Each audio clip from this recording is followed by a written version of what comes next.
Olá, graça e paz do Senhor Jesus seja com todos nós. Uma ótima terça-feira para todos. Hoje é dia 22 de junho de 2021. São 7 horas 31 minutinhos. Nós estamos começando mais um dos nossos devocionais. Hoje o tema do nosso devocional é extremamente pertinente para esses dias. Nós vamos falar sobre esperança. Isso mesmo, esperança. Algo que está descrito na palavra de Deus para mim e para você, algo que nós encontramos na Bíblia e que nós, de fato, precisamos para passar por esses dias que são dias difíceis, não é isso, pessoal? Bom dia para todos vocês, que Deus nos abençoe aí, que nós tenhamos uma ótima terça-feira, não é isso? Bom, nós estamos terminando, depois de uma longa maratona, né? Começamos já lá no finalzinho de Gênesis, né? Já pegamos ali Êxodo, fomos lendo juntos também os evangelhos, depois entramos ali no livro de Josué, depois Juízes, Ruth, e caminhamos aí até agora o final de 2 Reis. Foram praticamente 900 anos aí de caminhada, né? Porque é exatamente aquilo que aconteceu desde Josué, desde a saída do povo ali do Egito, a caminhada pelo deserto, e depois a conquista da terra, o estabelecimento do chamado, então, Reino de Israel. Esse reino veio se desenvolvendo, teve o seu auge, e depois a sua decadência, o seu declínio, começando com a divisão do reino. Depois da divisão do reino, passou para um declínio moral, espiritual, político, social, até que o Reino do Norte foi levado cativo pelos assírios, e 100 anos depois, aqui quando nós estamos terminando, 2 Reis, 115 anos depois aproximadamente, o Reino do Sul é levado cativo pelo agora Império Global, que é o Império Babilônico. Então o Reino do Sul também, assim como o Reino do Norte, cai diante dos seus adversários, fruto da desobediência e também da idolatria. Só que a esperança continuou acesa, um raio de sol brilhou ainda. Olha o que nós temos aqui nos últimos reis ali de Israel, de Judá, o rei chamado Josias. Olha o que a Bíblia diz sobre esse rei no capítulo de número 23, versículo 25. Nem antes nem depois de Josias houve rei como ele. Uau! Nem antes nem depois de Josias houve rei como ele.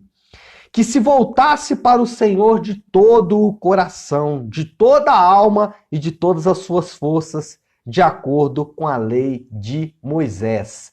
Não houve rei que se voltou ao Senhor como Josias. Ou seja, em meio àquele caos, em meio ao cativeiro babilônico, em meio a uma das piores derrotas, não só espirituais, mas morais, e aí não só morais em termos de moralidade, de leis, né, mas moral mesmo, de ânimo, de esperança, de vigor, né, o último raio de esperança se fechando, Judá sendo levado cativo, Deus deixou ali uma fagulha de esperança, né, deixou Josias para lembrar, olha, eu tenho uma promessa para Judá, eu tenho uma promessa para o meu povo.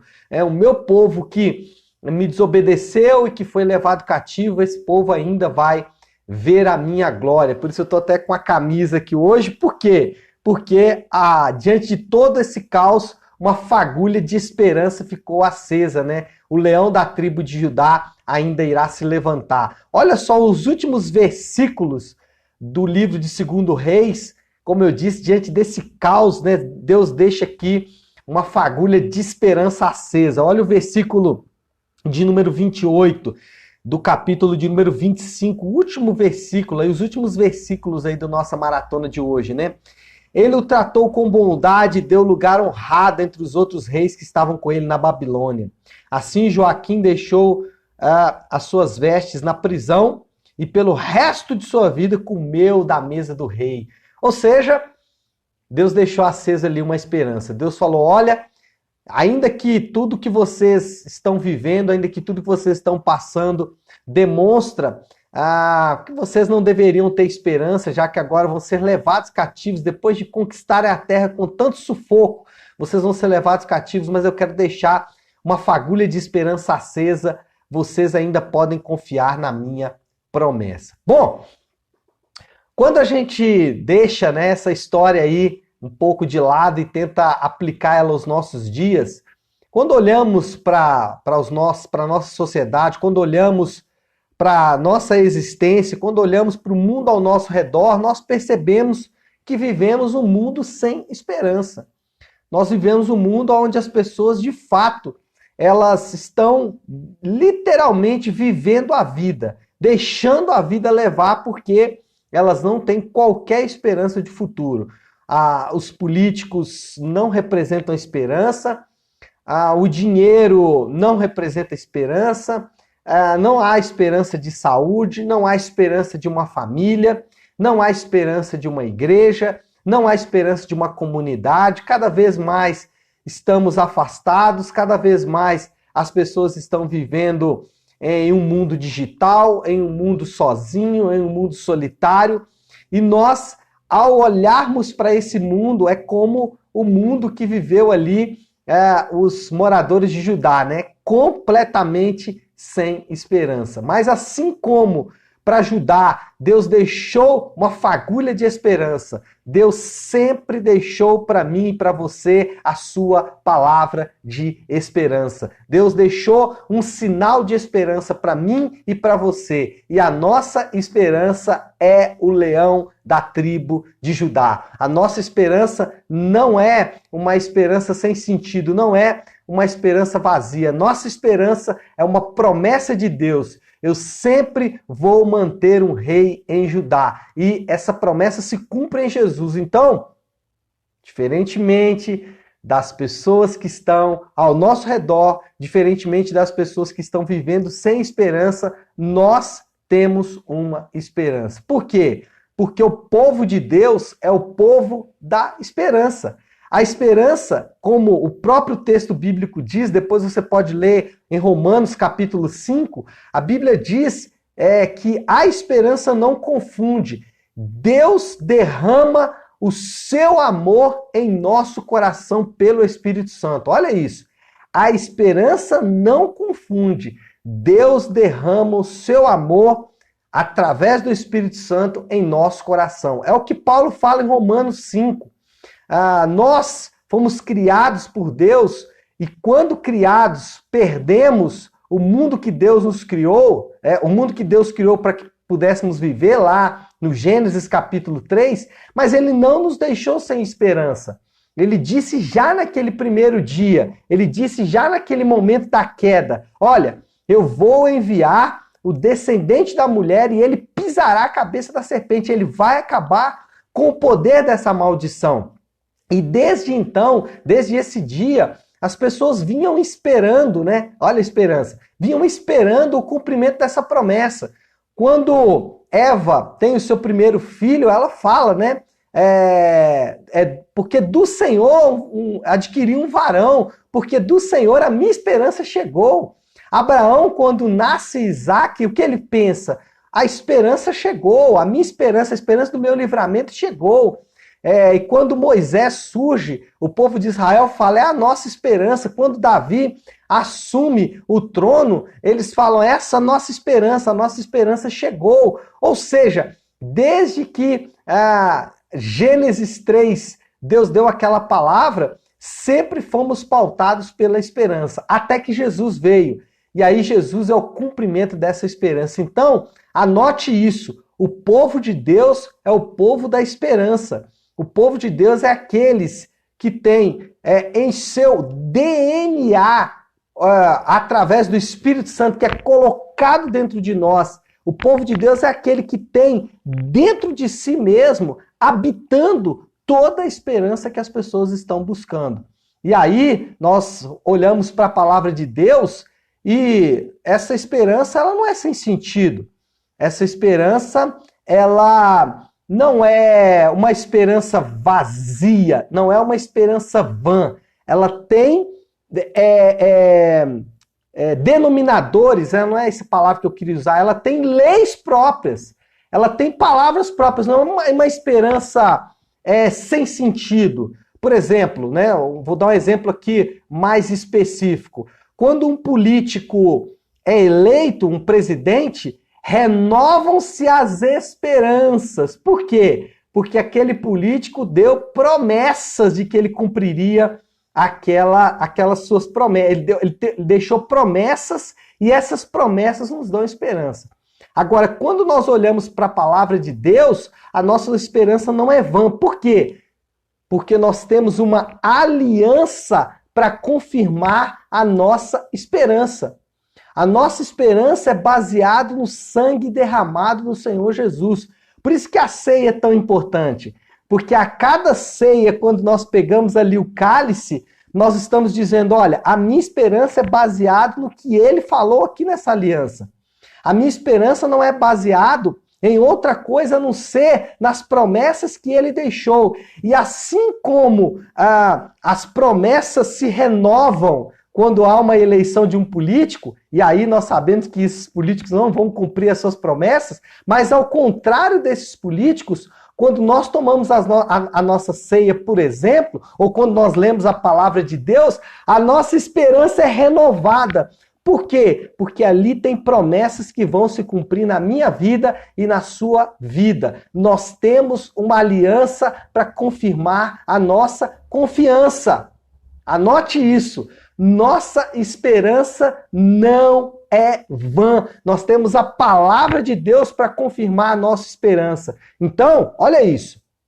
Deus coloca esperança no nosso coração através do Espírito Santo. Deus nos dá a palavra dele, que é a confirmação dessa confiança.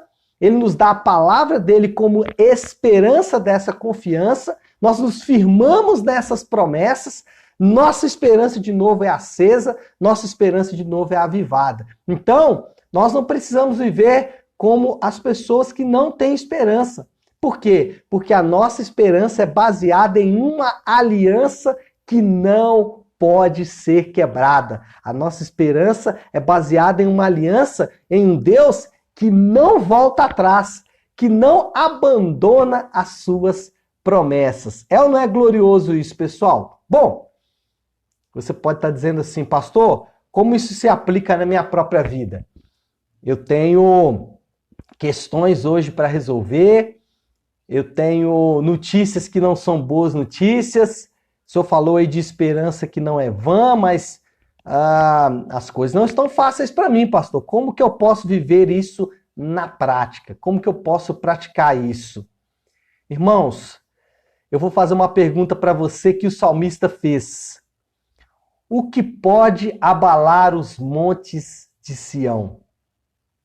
O que pode abalar os montes de Sião? Nada. Nós não tememos más notícias.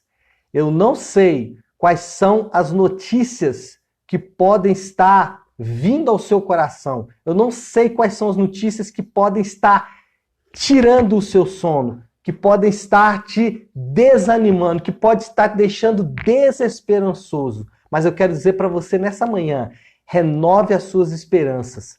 Sabe por quê? Porque aqueles que confiam no Senhor não podem ser abalados. Eles são como os montes de Sião, que não se abalam. E eles não se abalam por quê? Porque nada pode frustrar os planos do Senhor. Nada pode frustrar as promessas do Senhor. E as promessas que Ele nos deu são promessas eternas. São promessas que não deixarão de se cumprir. Então não tema más notícias. Não fique como os outros que não têm esperança. Não fique como os outros que são abalados por qualquer notícia. Para nós, como dizia e como diz a minha esposa, para nós só vai melhorar. Para nós só vamos avançar cada vez mais. Por quê que nós temos essa confiança? Porque aquele que fez a aliança conosco, ele não falha, ele não volta para trás. E assim como Deus deixou uma fagulha de esperança na vida de Josias, Como Deus deixou uma fagulha de esperança para os reis de Judá, ele nos deixou a cruz como um sinal de que para nós a nossa esperança não pode ser abalada de forma alguma. Tá certo, meu povo de Deus? Então, não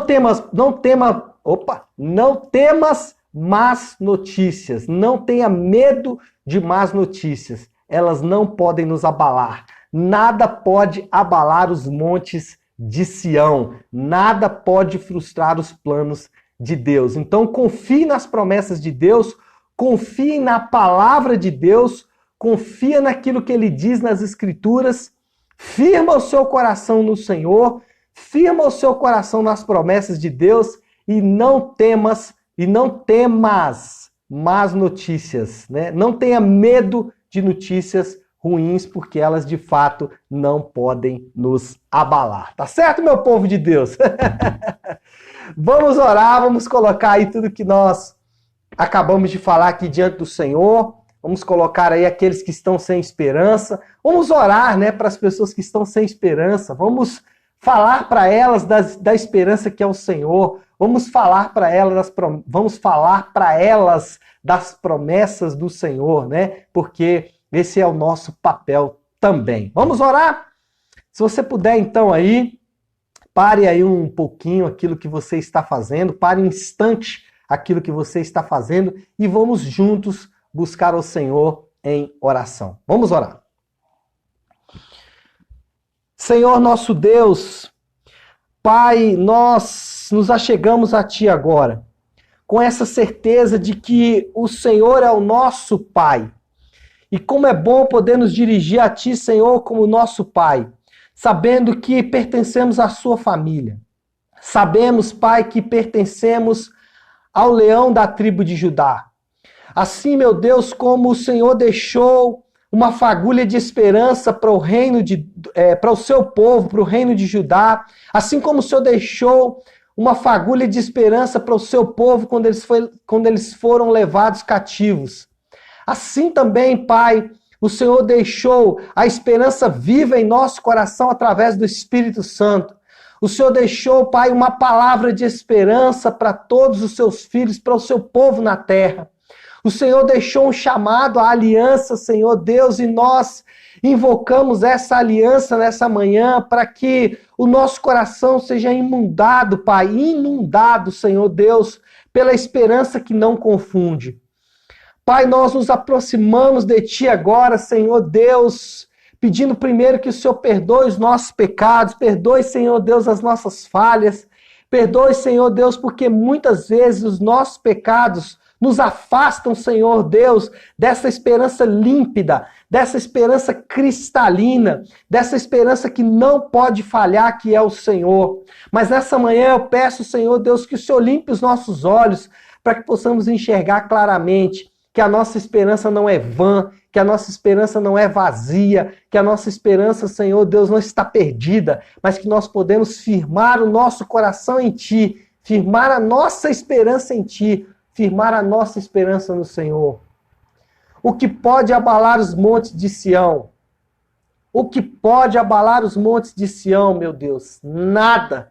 E é nessa confiança que nós vamos para esse dia. Nada pode abalar os montes de Sião. Nada pode fazer com que a Tua palavra volte atrás, Senhor Deus. E é assim que nós confiamos. E é assim que nós vamos viver esse dia. É assim que nós vamos viver essa semana. É assim que nós vamos viver todos os nossos dias. Na certeza e na confiança que temos que nada pode abalar os montes de Sião. Senhor, que o Senhor possa nesse dia curar aqueles que estão enfermos, levantar, Senhor Deus, aqueles que estão, Senhor Deus, impedidos por qualquer enfermidade. Cura agora, Senhor Deus, essa é a nossa oração. Também aqueles que estão precisando de um consolo nessa manhã, que o consolo do Teu Espírito alcance cada coração, Pai. E que aqueles que precisam de um suprimento possam ser supridos pelo Senhor, Pai, através do Teu Espírito. Assim nós oramos, louvando o leão da tribo de Judá, a nossa esperança, louvando a centelha de Deus, que é o Senhor Jesus, que veio como a nossa esperança. Louvamos a Ti, Senhor Deus, em nome do Teu Santo Filho Jesus. Amém, amém e amém. Amém, meu povo querido? Então é isso. Nós vamos ficando por aqui. Amanhã, 7h30 da manhã, nós estaremos de volta, tá bom? Deus abençoe a todos. Fiquem com Deus.